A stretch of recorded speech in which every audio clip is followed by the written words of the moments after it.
When my wife said, "I'm not sure I'm ready to be a mother.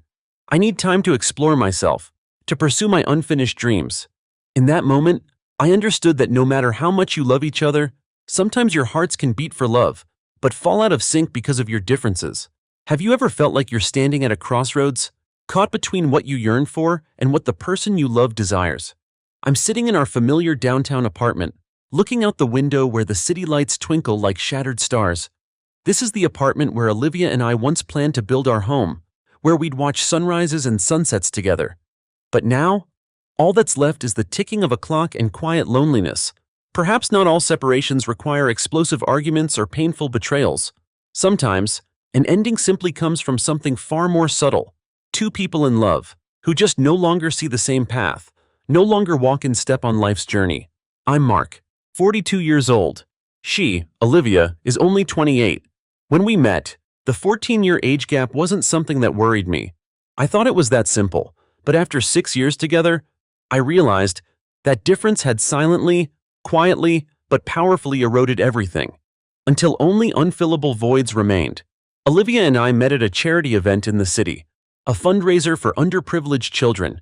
At that time, I was an established businessman, with a solid career and enough assets to live a comfortable life. But after years of navigating the business world, I realized I needed something more than money and fame.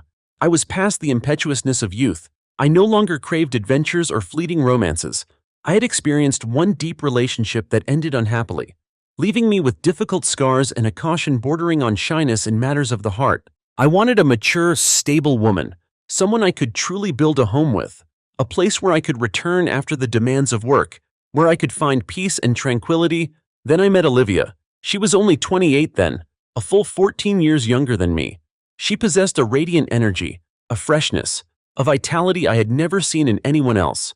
Olivia had long, lustrous brown hair, often neatly tied high, large, round eyes sparkling with curiosity, a desire to explore, and a perpetual smile on her lips, like the morning sun dispelling all gloom within me. She was the most active volunteer at the fundraiser, always full of enthusiasm, ready to roll up her sleeves and do anything, from carrying heavy equipment to chatting with the children with boundless patience and kindness. She knew how to liven up the atmosphere, making everyone around her feel happy and inspired. I, a naturally quiet and reserved person, who preferred to observe rather than participate, was intensely drawn to her vivacity, dynamism, and somewhat crazy spirit. I had once thought I would never be moved by a girl so much younger than me, someone who seemed to belong to a completely different world, a world I had left long ago. But Olivia changed everything. She brought a fresh breeze into my life, a vitality I had long lost, a promise of a colorful world I had never dared to touch. The 14-year age gap between us wasn't something that worried me initially. I had been through many ups and downs in life. I knew what I wanted and needed. I thought, age is just a number, a mere figure on a birth certificate. As long as two hearts beat in unison, as long as we shared the same aspirations and truly loved each other. Olivia also didn't mind the age gap. She said she liked my experience, my maturity, and my calm demeanor. She found in me a stability, a firm anchor that guys her age couldn't provide. "With you, I feel peaceful, protected, and safe," she often said, resting her head on my shoulder, her eyes full of trust. We had dates filled with laughter, spontaneous trips to new cities without planning, simply getting in the car and going, to discover the unknown, paths never trodden. Olivia loved stories about my life, about the experiences I had been through, the lessons I had learned. She listened intently to my advice about work, about how to treat people, about the life philosophies I had accumulated. I felt reborn, rejuvenated by her energy. Like a dry tree refreshed by a spring, I believed that we could overcome any differences, as long as love was enough. As long as we wanted to be together, every barrier could be broken. I decided to introduce Olivia to my family after nearly a year of dating, when our feelings for each other were deep enough, and I felt she was truly the person I wanted to be with. It was a warm Sunday, and I took Olivia to my mother's house in the suburbs. Beforehand, I had prepared my mother for Olivia's youth, but I believed her charm and sincerity would win her over. My mother is a traditional woman. She always hoped I would find a mature wife, of a similar age or only a few years different, to ensure harmony. I knew Mom would be surprised, but I hoped she would accept her. When Olivia walked into the house, with her radiant smile and a gentle floral dress, My mother was a little surprised. Her eyes swept over Olivia, lingering on her youthfulness. I introduced Olivia to my mother, and Olivia immediately greeted her politely, with a bright smile. She didn't hesitate to help my mother set the table, chatting with her about cooking interests. At first, my mother was quite reserved. She asked Olivia many questions about her job, her family, her hobbies. Almost like a gentle interview, Olivia answered confidently, sincerely, and somewhat innocently. I sat beside them, occasionally interjecting a few words to lighten the atmosphere. During the meal, the atmosphere remained quite formal. My mother mostly talked to me, but occasionally she would look at Olivia with a scrutinizing gaze. After the meal, as I was taking Olivia home, my mother pulled me aside. "Son, that girl, she's too young. I feel she's still too playful, not truly settled. Are you sure?" My mother's voice was full of worry. I tried to reassure her, saying that Olivia was very mature, and that age didn't tell the whole story. "I trust my choice. Mom, Olivia is the woman I love." My mother sighed. She didn't say anything more, but I knew, deep down, she still had many reservations. My friends' reactions were no different. A few close friends, who had witnessed me go through many ups and downs in love, expressed surprise that I was dating a girl as young as Olivia. "Are you sure? Mark? She's too young. Will she really suit you? Do you two share the same outlook on life?" They asked me with concern, but also with a hint of doubt. I tried to explain, tried to defend my love. I said that Olivia brought me freshness and vitality. That evening, after meeting my family, I proposed to her on my apartment balcony, with a bouquet of vibrant red roses and a diamond ring I had meticulously chosen. Olivia burst into tears and said, "Yes, I will," but I distinctly remember a fleeting hesitation in her eyes, a flicker I deliberately chose to ignore at the time. We decided to move in together after 2 years of dating, a big step I had been very hesitant about. But for Olivia, I was ready. Olivia moved into my apartment. Life at first was truly happy, like a dream come true. Every day was filled with memorable moments. She brought freshness, laughter, and lively gatherings of friends into my otherwise quiet home. Dinners were no longer monotonous with just me in front of the TV. Instead, there were cozy small parties with pulsating music, endless conversations until midnight, her energetic friends always having interesting stories to tell, fresh ideas to share. I still remember weekend mornings. Olivia would drag me out of bed, inviting me to hike new trails, explore untouched forests, or visit new and unusual coffee shops in old neighborhoods I had never set foot in. Sipping coffee and watching people pass by, I felt my life become much more interesting, much more colorful, like an old painting suddenly dressed in bright, vibrant hues. I thought, this is my destiny. This woman is the final piece I've been searching for all this time, the one who will walk with me to the end of the road. But then, differences in lifestyle began to emerge, like small cracks on a beautiful wall, gradually spreading and deeply embedding into the foundation. Olivia loved the things I had moved on from, the things I had left behind, parties that lasted until midnight, spontaneous trips that needed no planning, just packing a bag and going, friends gathering at 2 a.m. without notice. She wanted life to always be a party, always filled with surprises, new experiences, adventures. She wanted to live like a free bird, soaring freely, exploring every corner of the world. That used to be my life 10 years ago, when I was young, full of energy, eager to explore, able to stay up all night without feeling tired, able to live life to the fullest for fun. Now, after a long, stressful workday, endless meetings, and pressure from work, all I longed for was a quiet dinner, a gentle movie on the sofa, and peace, a deep, undisturbed sleep. I no longer wanted to attend noisy parties, no longer wanted to stay up late. My body was signaling fatigue, the need for rest. I needed rest, needed to recharge to face work and life, to maintain my health. At first, I tried to accommodate Olivia, trying to immerse myself in her world. I still tried to attend parties, still tried to smile, still tried to pretend to be excited about spontaneous trips. I bought younger clothes, tried to keep up with new music trends, even tried extreme sports I never thought I'd do, like skydiving, scuba diving. I hoped that if I tried, if I changed, we could overcome all barriers, all differences. But inside, I was tired. I remember once, after a party that lasted until 3 a.m., I was utterly exhausted, just wanting to fall asleep immediately. But Olivia pulled me up, her eyes sparkling with excitement. asking me to go to the beach to watch the sunrise at a beach hundreds of miles away. I tried, driving while utterly exhausted, but then I slumped in the car, unable to keep my eyes open. She was disappointed, her eyes glinting with sadness, and I also felt guilty, feeling that I had let her down, had dragged her down. I was tired of not being myself, tired of having to force myself to live a lifestyle that no longer suited me, tired of having to pretend to be someone I wasn't, someone young and vibrant like her. And you were also tired of feeling stifled, of being dragged down by me, of being aged, of being turned into someone you didn't want to become. You wanted to fly, to explore the world, to fully enjoy your youth, while I only wanted to find a peaceful place to anchor, a stable haven for my life, a home. We argued more often, simmering arguments, not loud but full of tension, like underground currents. It wasn't about who was wrong, but about each person wanting what they needed, what they belonged to. She wanted to live every moment to the fullest, to soar freely in the sky, without limits, without obligations. I just wanted to rest, seek quietness, stability. She wanted to discover new things, strange lands, unprecedented experiences.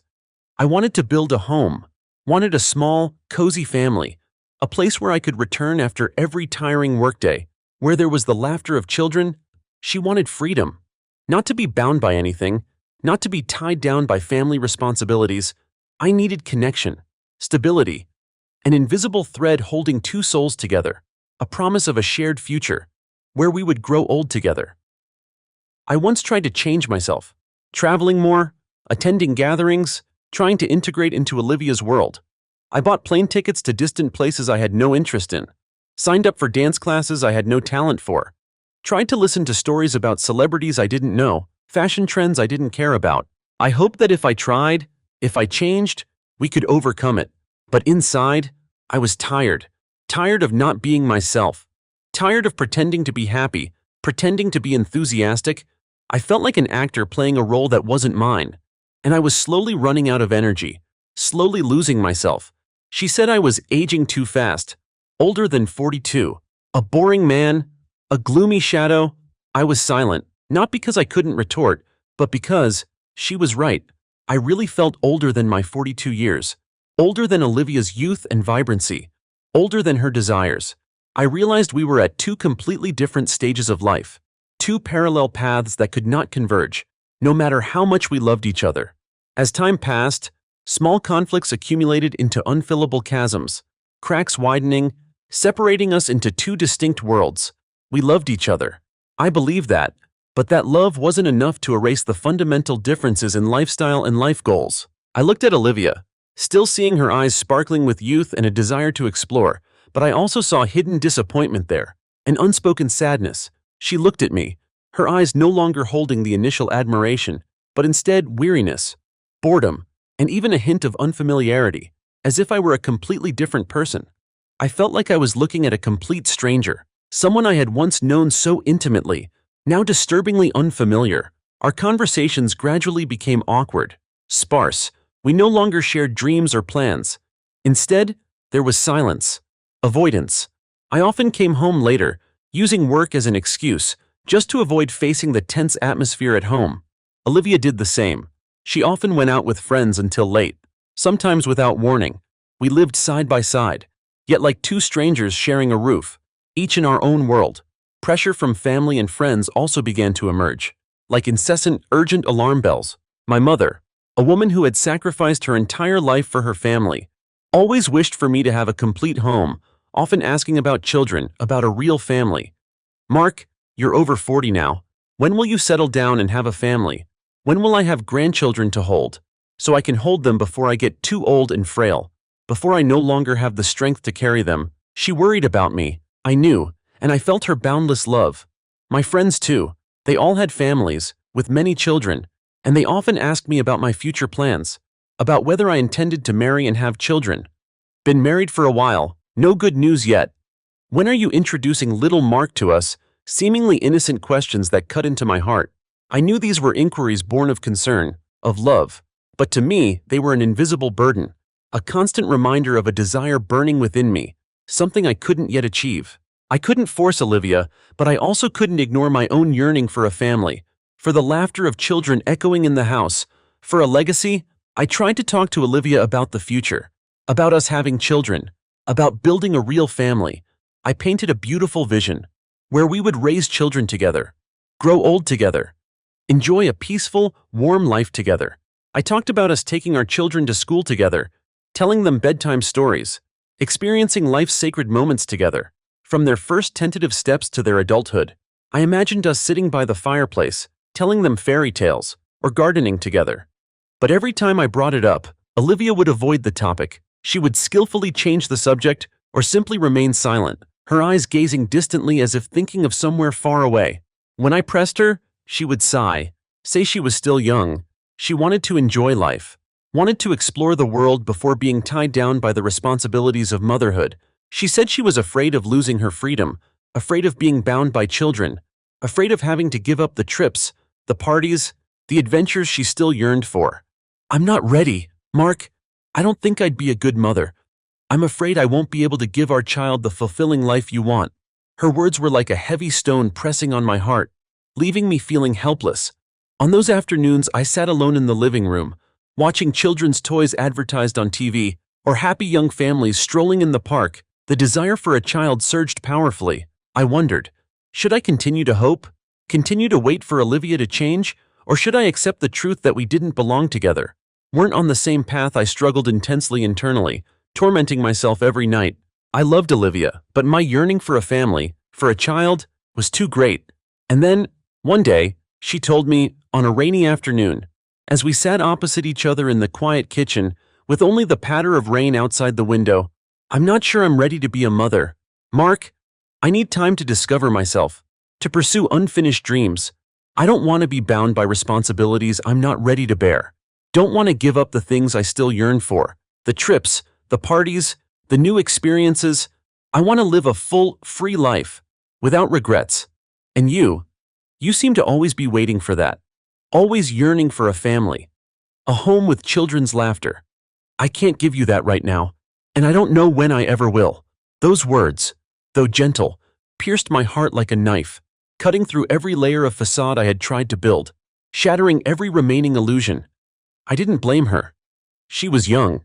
She had the right to live according to her desires. She wasn't ready, and I couldn't force her. I couldn't force someone to give up their dreams for my own desires. I couldn't be that selfish. I understood that, but my heart still ached, a dull, persistent pain. I looked at the house, at the home I had tried to build, at the walls I had personally painted and repaired, at the small garden I had meticulously cared for, where I had once imagined the laughter of children. And she was still looking up at the sky, at distant horizons, where she dreamed of soaring freely, without any constraints, without any limits.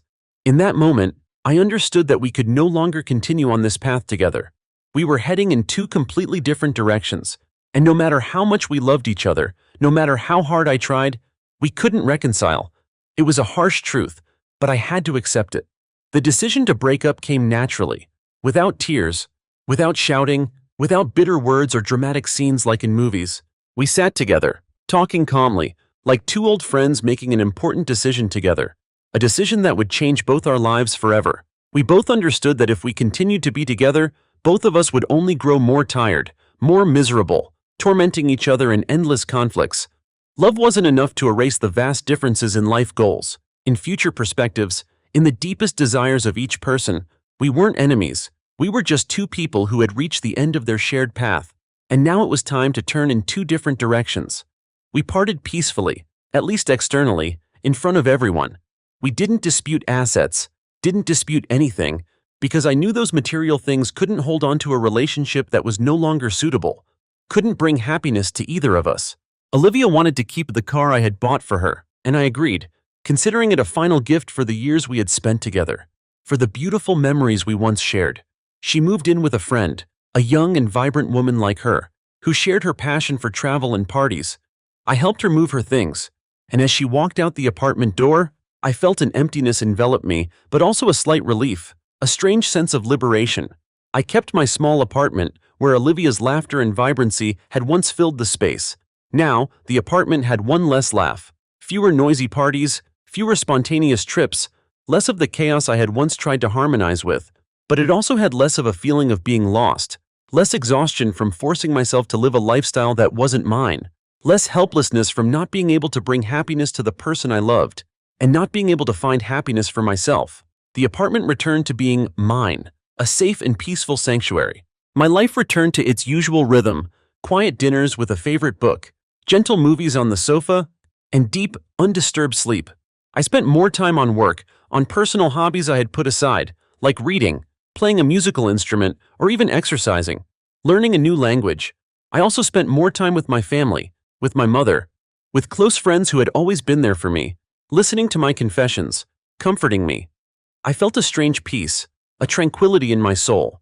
I no longer had to try to please anyone, no longer had to force myself to live up to a mold that wasn't mine.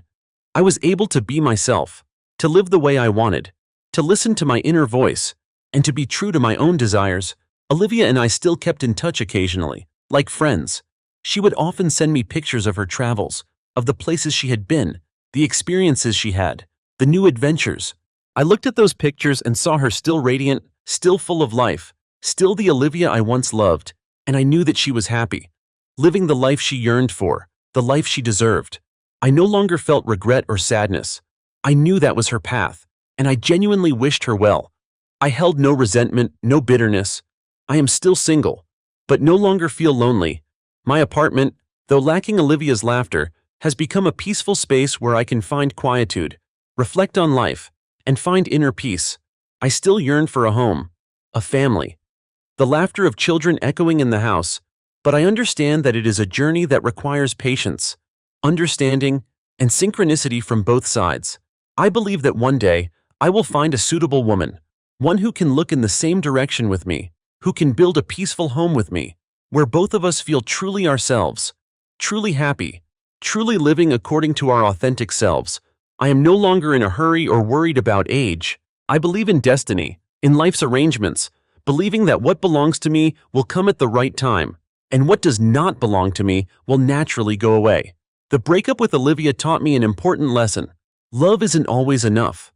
Sometimes, no matter how much you love each other, no matter how hard you try, no matter how much you sacrifice, if two people don't share the same rhythm of life, the same goals, the same direction, then separation is inevitable, a liberation for both. It's not a failure, but a release, an opportunity for both to find their own path, find true happiness, find peace in their souls. I learned to accept that not every love story has a fairy tale ending, and sometimes, an ending is the beginning of a new journey, a journey of self-discovery and the search for true happiness. After Olivia left, my life was reset, like a slower, quieter piece of music. Initially, an empty feeling was unavoidable. The large apartment seemed even larger. Familiar corners suddenly alien without her presence.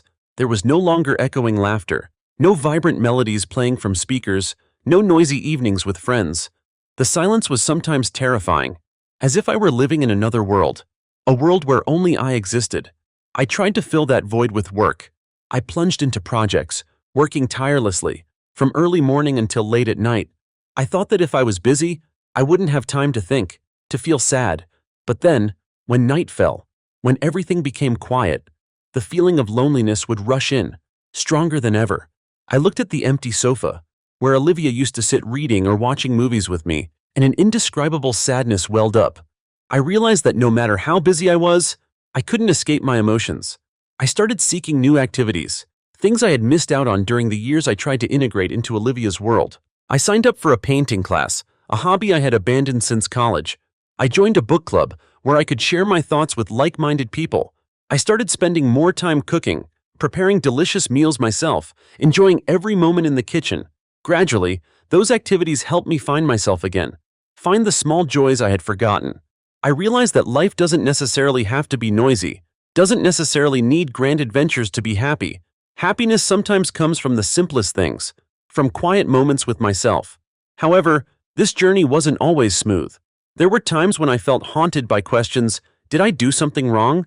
Was I too old-fashioned? Too boring? As Olivia had said, would I ever find someone suitable? Someone with whom I could build a real home? Those thoughts sometimes made me feel insecure, self-doubting. I had once thought that love was enough, but now I realize that harmony in goals, in lifestyle, in future vision is far more important. I remember once, I was walking in the park and saw a young family playing together. The father was holding a little girl, laughing joyfully, while the mother sat on a bench, looking at them with eyes full of happiness. That moment made me pause. A feeling of longing welled up. I still wanted a family, still wanted children, still wanted to experience the feeling of being a father, but I also realized that I couldn't rush it. I needed a woman who also yearned for that, someone truly ready to share the responsibilities and joys of parenthood. I began to look at my relationship with Olivia more objectively. I realized that no matter how hard I tried to change myself, to integrate into her world, it was only a forced effort. I couldn't force myself to become someone I wasn't, and she couldn't force herself to become a mother when she wasn't ready. That difference wasn't anyone's fault. It was simply that we didn't belong together, weren't compatible at this stage of our lives. When I realized that, I felt a burden lifted. Time is a healer of all wounds, and it is also a teacher that taught me valuable lessons. After many months of living alone, I began to discover new values in life. I learned to enjoy solitude, learned to love myself, and learned to accept what had happened. I no longer tried to quickly find a replacement for Olivia. Instead, I focused on developing myself, on building a meaningful life for myself. I started dedicating more time to charitable activities, especially programs supporting children. I found joy in seeing the smiles of children, in helping them have a better future. Those activities helped me feel useful, feel that my life had more meaning. I also joined a community development project in a rural area, helping to build schools and facilities for children. That work kept me busy, but brought me a deep happiness that business work couldn't provide. I realized that the yearning for a family was still there, but I could find joy and meaning in helping other children, in building a better future for the next generation. A small secret was revealed during this process. When I participated in the rural project, I happened to reconnect with an old friend from college. Sarah, she was a teacher and also involved in charity work. Sarah was a quiet, mature woman with warm eyes and a gentle smile. We often chatted about work, about life, about dreams. She wasn't loud like Olivia, but she had a depth, a soulfulness that I had never seen in anyone else. She also shared the yearning for a family, for a peaceful, warm life. We weren't in a hurry. We took our time to get to know each other, to share stories about our lives, about the scars we had accumulated. I've realized that happiness isn't a destination, but a journey. And on that journey, what truly matters isn't how fast or slow you go, but who you walk with, and what you learn from every single step. The breakup with Olivia was painful, but it was also a valuable lesson that helped me mature, understand myself better, and know what I truly need in life. I still remember Olivia's words, "When I want to fly, and you just want peace." Now, I understand that everyone has their own path, their own desires, and the important thing is to respect each other's paths, even when it leads to separation. I let Olivia go, not because I stopped loving her, but because I wanted her to fly, to live the life she yearned for. And I am finding peace on my own path, a path that is quiet but full of meaning and happiness. Divorce doesn't just come from betrayal or hurt. Sometimes, it happens because two people love each other but aren't walking the same path. Age doesn't kill love, but the distance in life stages can exhaust love, to the point where it can't continue, forcing us to make the hardest decisions. And sometimes, loving each other means letting each other go, at the right time, so both can find true happiness on their own separate paths, no longer bound by unfulfilled expectations. Mark's story is a powerful reminder that compatibility in life sometimes matters more than passionate love. It's a reminder of acceptance, understanding, and the courage to let go of what isn't meant for you, to find true peace. What do you think about this story? Have you ever been in a relationship where two people loved each other but weren't on the same wavelength in life? How did you deal with those differences? And how did you find peace for yourself? Leave your comments below. Share your thoughts and feelings about this story. Don't forget to like, share, and subscribe to our channel so you don't miss out on other compelling and dramatic stories. Thank you for listening. Ngun.